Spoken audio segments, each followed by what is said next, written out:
Hello everyone, it's Lennon. Welcome to the channel. Today I thought I would do something quite fun. I was given this idea by my lovely friend Rachele over at Amethyst Ascension. I will leave her channel link below. Please go check her out. She's got some amazing things on her channel and a lot of great deck offerings from her Make Playing Cards page. So anyway, go check out my friend Rachele, okay, shout out, because in one of my latest videos where I was talking about tarot tube ennui, I didn't feel really a part of it. I didn't really have a lot of ideas that the tube wanted to see, or so I thought, right?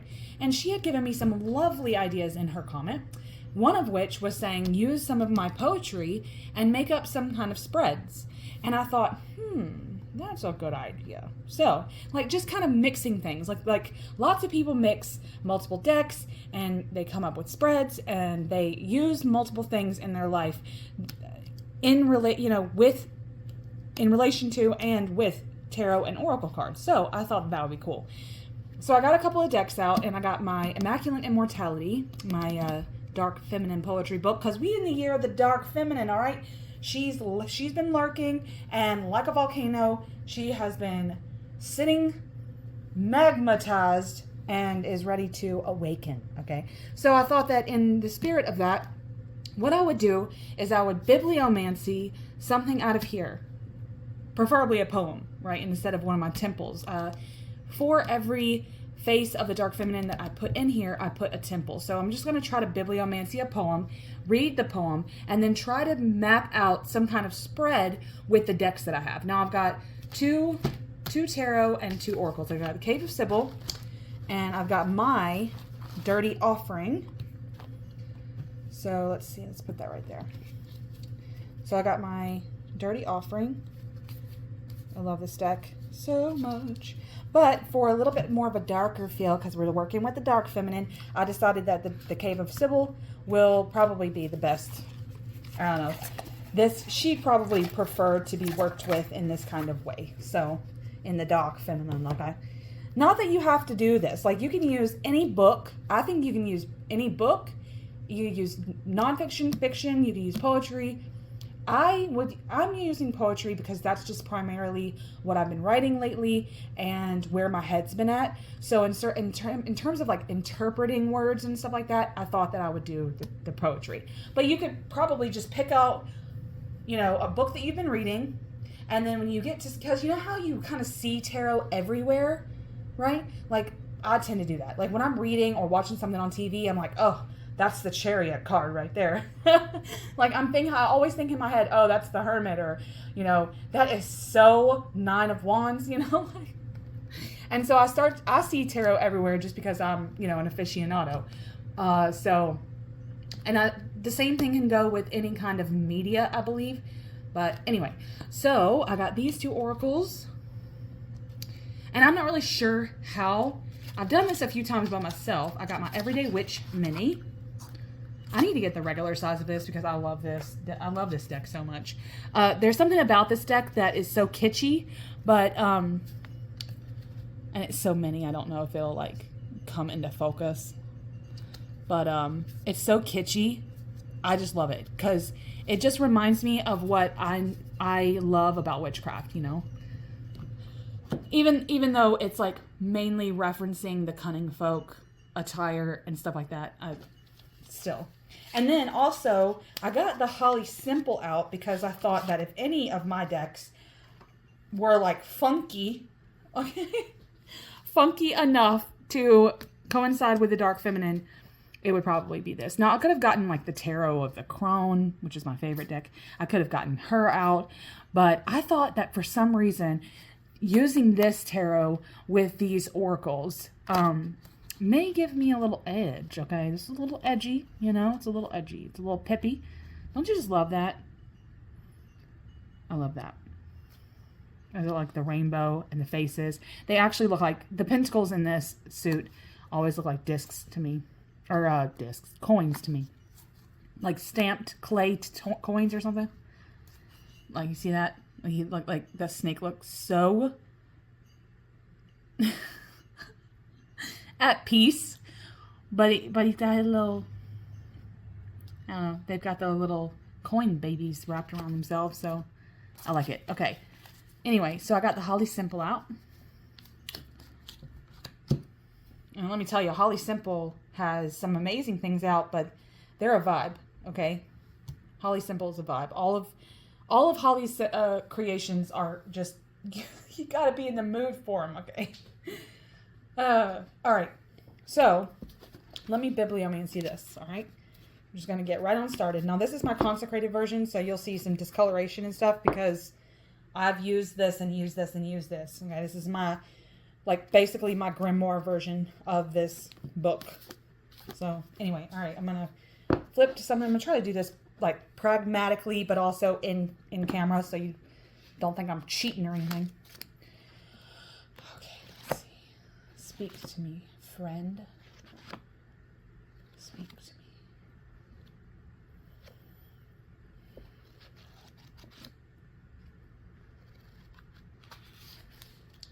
There we go. See a lot of magic words in here. Now, I believe this is Medea. I believe we're back in the Medea chapter. Yeah, we're in the Medea chapter. Okay, which one? Magician of Trickery. I like that. I'm gonna have to crack my spine. Crack my spine. Oh. So it'll stay. Let me put the Cave of Sybil thing right there so it'll stay. Okay, let's read what it says. Illusion is your greatest strength, setting the stage for skeletons. Play the piece, know the moves, drown in your beastly renown. Ride through sneaky raiders, set the wheel in motion. Trickery at its finest, magicians all but linger in this noble, humbling quest. Right the wrongs of kings, your magic will take you where you need to go. Okay, so this is about magic. This is about, because Medea is a trickster, because she is a manipulator in large ways, I'm guessing. To me, okay, because I have a personal relationship with her. she can be kind of shady, right? Which is one reason I love her. Illusion is your greatest strength. If we use that, we could potentially, let's map out the tarot, because I like to add oracles in the spreads that I do sometimes too, but let's see what we can do, because tarot seems to be like, for me, tarot's like the framework, right? So I'll put my oracles up here and work on the tarot, okay? And because just because of the size, I'll use the Everyday Witch as like the filler. And then I'll use Holly Simple as the main thing, okay? All right, let's see. Illusion is your greatest strength. Okay, well then possibly we could have a card about your greatest strength. So what is your greatest strength? Now, because this is not stanziatic, I'm not sure about there's no structure in terms of stanzas. So I'll just have to guess, right? That, okay, we're dealing with illusion, we're dealing with trickery, right? But then there's points in the poem that seem like they're also the framework. Play the piece, know the moves. Drown in your beastly renown. Ride through sneaky raiders. Set the wheel in motion. I like the wheel, okay? But the wheel seems like a middle card. So maybe we'll do a middle card that is about like the wheel card. So this is a card for change. So a card for strength. Now with spreads, usually we have like a dualism happening. So I'll do greatest strength, greatest current weakness, a card for change because we're doing the wheel. And then we go down here, humbling quest, where I'm at, and then where I go. Where do I need to go? Okay, let's just see how that works out. Okay, for this though, I think I'm only going to add 2 oracle cards right here. Now, the trickery, let's see, there's trickery, noble quests, magic will take you where you need to go. Okay, this is about knowing where you're at, knowing where you're going to go. Rife with illusions, maybe even possibly like the dualism could be illusion, like fantasy versus reality. I like that too. Yeah, I don't know why I'm shuffling it. I'm not going to do that. I'm not going to like, it's not about the cards. Actually, you know what? I like what we already have, but have the oracle cards be the fantasy and reality. I like that. Okay, let me pull y'all up a little bit because I don't know if y'all can see this. My camera angle is a little wonky today because my tripod is going kaput.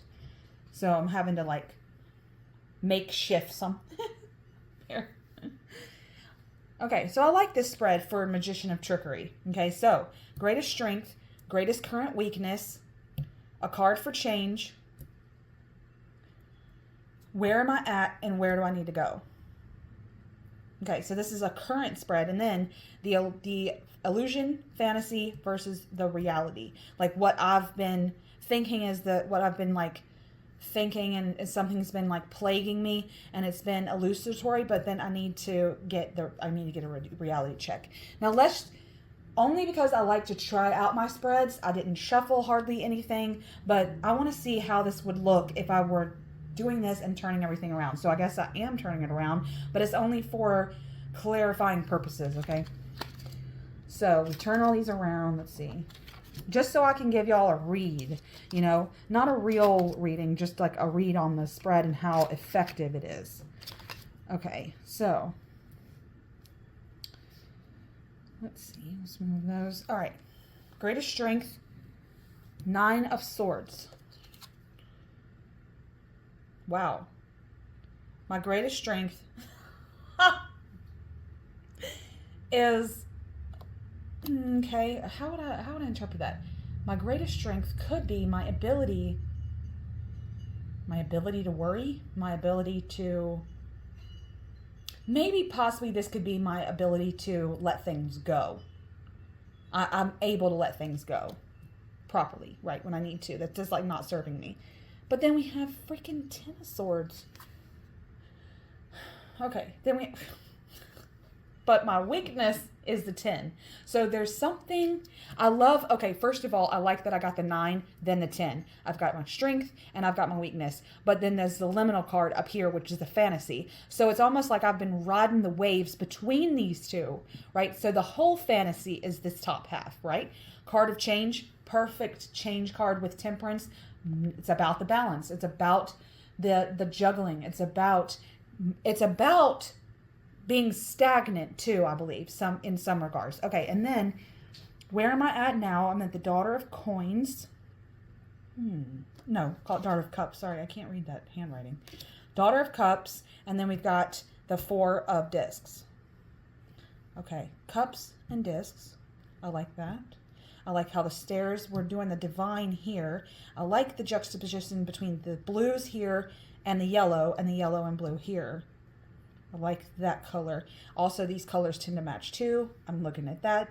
But I like the blue, the tranquility of the temperance water and these. So this is about tranquility. So where am I at? I'm at the Daughter of Cups. So, I would probably venture to guess that where I'm at now is somewhere in this emotional place where I'm kind of letting my emotions overtake a little bit. Yeah, I guess I could see that. My emotions are a little overtaking, but I want to be a little bit private with them. That's really actually resonating a lot with me. And then divine, the divine card here. Something about mirroring this, but this is fantasy versus reality. The reality is that I've been stuck in a liminal and I need to either ascend or descend, which is perfect for the springtime of the year anyway. Okay, I kind of like that. Okay, so if you were to write this down, it would be your greatest strength, greatest weakness, card for change, where you're at, where you need to go, and then the 2 oracles are fantasy and reality. Okay, I like that. It seemed like it worked okay, you know, that particular spread. All right, put everything back in their respective decks. We'll do this again. Okay, let's see.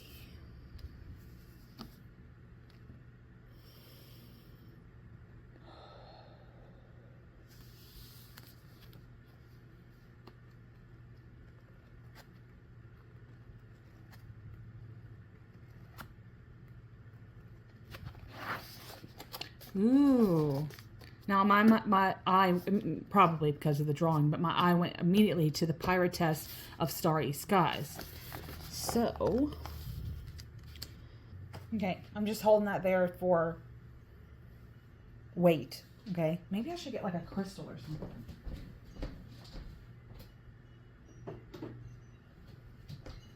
At least then it's something pretty to look at. Not that the Cave of Sybil box isn't gorgeous. There. That's a little bit. I'll see, that looks better. I'm going aesthetically pleasing with you guys, okay? The Piratess of Starry Skies. Now, I like that because we already know that I would want to use the Cave of Sybil. Now, the Starry Skies, to me, if I'm thinking about the Cave of Sybil, automatically I'm thinking about the inside of a cave, like the glittering inside of a cave. So that's where my mind is going with the intention already, is that it's not the starry skies, it's the inverted starry sky. It is the artificial starry sky. I like that. I like that. Okay, okay.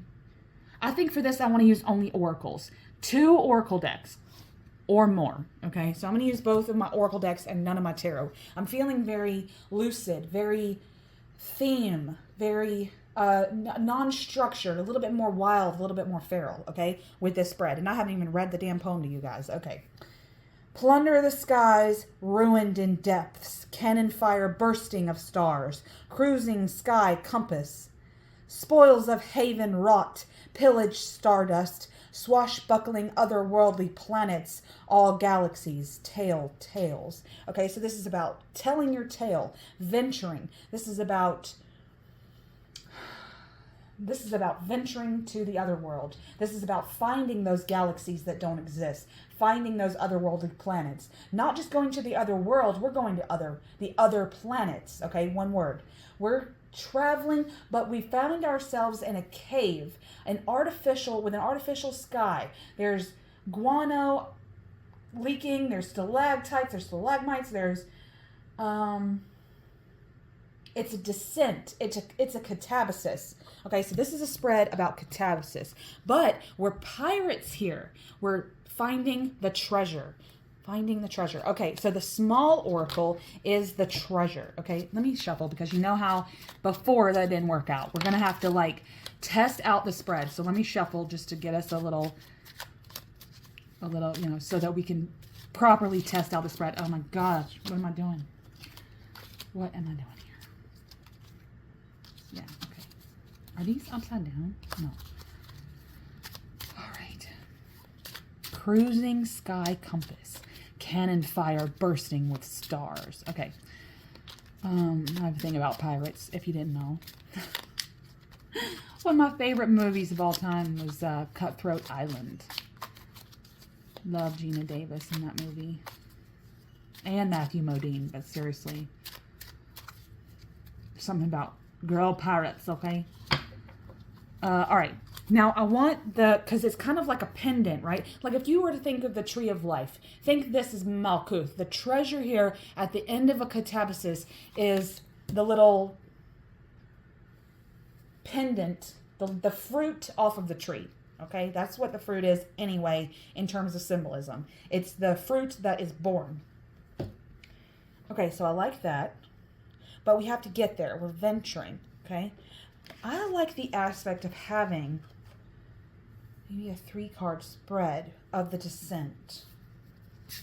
Let's see. Plundering. Plundering suggests that we're trying to find something. So we're going into the cave, into the depths, down the depths, to find the treasure.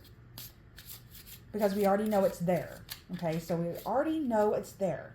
Okay, so let's see. That's this one. And then this. And then this. Okay, I have to move everything out the way to fit everything. Okay, but I don't know if I like the 3 and then the 1 here. I don't know if I like that. It doesn't look... See, the spread has to look good, okay? Yes, it has to function, but you have to make it into this thing where it'll work, you know? How can I make this work? The treasure. Maybe we'll take this one out. Maybe we'll take this one out. this is the treasure, but we'll dangle it. We'll dangle it in between these two cards. Okay. Okay. Destination. It is about the journey. So I don't like the destination. I don't like having this thought like it's about the destination, because the destination should be the treasure. So the beginning, the middle, and the treasure. The beginning, the middle. No, I don't like that. The beginning, the energy that I need to start, the journey, the energy that the challenges I'll face. Challenges. I like this. I like the aspect of challenges that I'll face. But it doesn't go good with, there's no dualism, there's no structure. Ugh. Okay, you know what? Let's turn the cards over, see what's going on. Okay. We have lure. Ooh, I like that. What is luring you in the journey? Ooh, so it's like the woman in the red dress. What is the lure of the journey? What's going to make you go on that journey? And then the brew. So that's a good challenge word. That's a good witch's brew, right? Like, what do you need? What do you need to face the challenges of the journey? And then what are you going to? Truth. Ooh, that's so good. The treasure is truth. I love it. So we're getting lured. Okay. I like that word. Ooh. I like that word. Okay. What has made us go on the journey? Or what will make us go on the journey?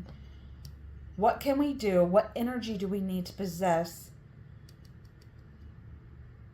for the challenges we'll face? So challenges, and what's a good word for this? It needs to be kind of opposite of of challenge, like strength, weakness. The strength I will bring to confidence. I like confidence, probably more ambition. Ooh, ambition is a good word. So what's the ambition? What's the challenge you'll face on the journey? And what is the treasure that you're seeking? I like that. That's a good spread. Okay, I hope y'all are writing these down, because I'm not. Maybe I'll go back and when I rewatch the video, make like a spreadsheet or something for you guys of all these spreads. Don't hold me to that, okay? All right. Let's do one more, because I like 3. 3 is my number. Okay. Dark feminine.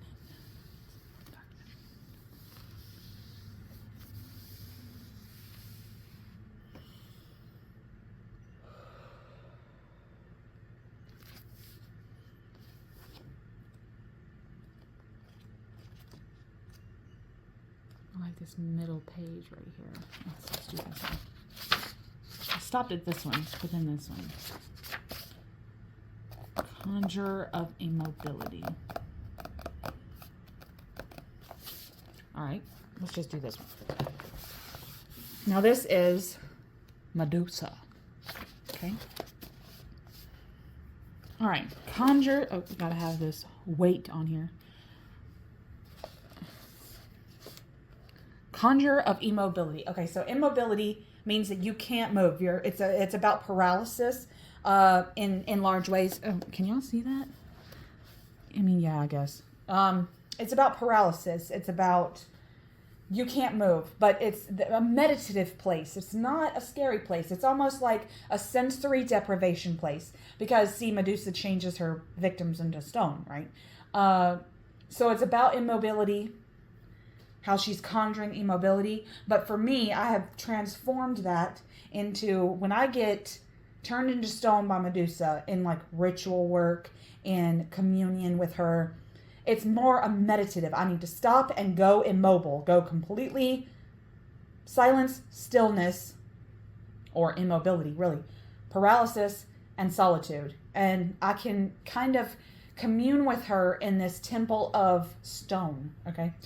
Conjure the dust up from the footfalls of those who would corrupt, sick sedition, playing, wreaking havoc's degradation. contaminate the dirt down from modest slides of those who would sully, ravish soil, molesting, pollute, profanity, besmirchment. Conjure the ashes down from tarnished vaults of those who would deface, pillage, hurt, immobilizing, destroy, foul, dishonorment. Okay, so it's about honor. It's about immobilization.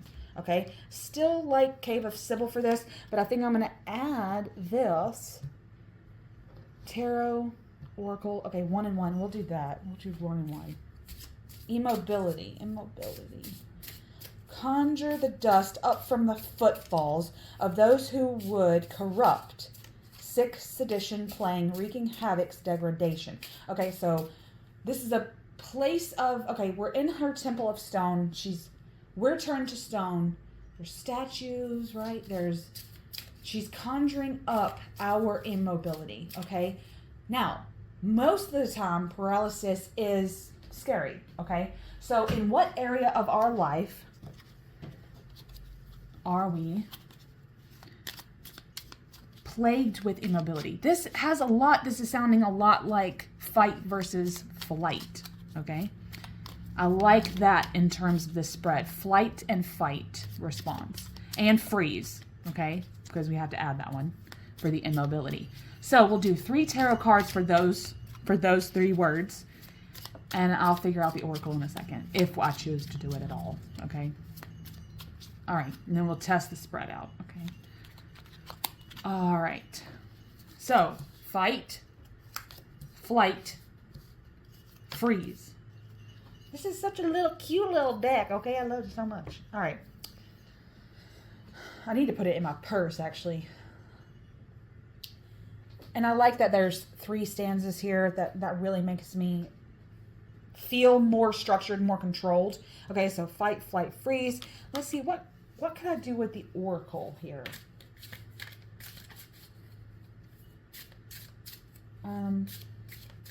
2 in between. I like 2 in between, but what are the 2 in between? What are the liminal spaces in between? Fight, flight, and freeze.